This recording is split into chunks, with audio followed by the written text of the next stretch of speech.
আমি দেবাশিস দে চলে এসেছি আরেকটা ভিডিও নিয়ে। অনেকেই জিজ্ঞেস করলে মিউচুয়াল ফান্ড তো রিস্কি। অবশ্যই রিস্কি। আপনি যদি না জেনে করেন তাহলে অবশ্যই আপনার জন্য রিস্ক। দেখুন, আপনি যদি না জেনে বাইক নিয়ে রাস্তায় নামেন বা না জেনে গাড়ি নিয়ে রাস্তায় নামেন তাহলে আপনার অ্যাক্সিডেন্ট হবে, এটাই স্বাভাবিক। সেরকম আপনি মিউচুয়াল ফান্ড না জেনে যদি ইনভেস্ট করে দেন তাহলে আপনার হয়তো লস হলেও হতে পারে। তো মিউচুয়াল ফান্ড যে কোনো জিনিস না জেনে করলে কিন্তু রিস্ক, জেনে করলে রিস্ক নেই। আপনি যদি নিজে না জানেন, আমরা আছি অ্যাডভাইসার, আপনাকে জানানোর জন্য, আপনার সমস্ত প্রশ্নের উত্তর দেওয়ার জন্য আমরা রেডি আছি। সেই জন্য জেনে করবেন আর অ্যাডভাইসারের অ্যাডভাইস নিয়ে করবেন। এটা আমি একটা উদাহরণ হিসাবে বলতে পারি।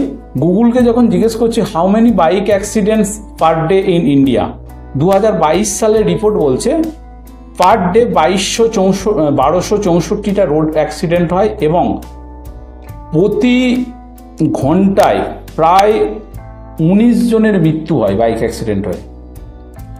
তার মানে আপনি বাইক চালাবেন না, কারণ বাইক অ্যাক্সিডেন্ট হয়, বাইক রিস্কি। এই নিউজটা যেমন আপনাকে দিচ্ছি, আপনি যদি গুগলকে প্রশ্ন করেন how many bike sell in India, এখানে মে 2025-এর রিপোর্ট অনুযায়ী পার ডে 53,310টা বাইক সেল হয়।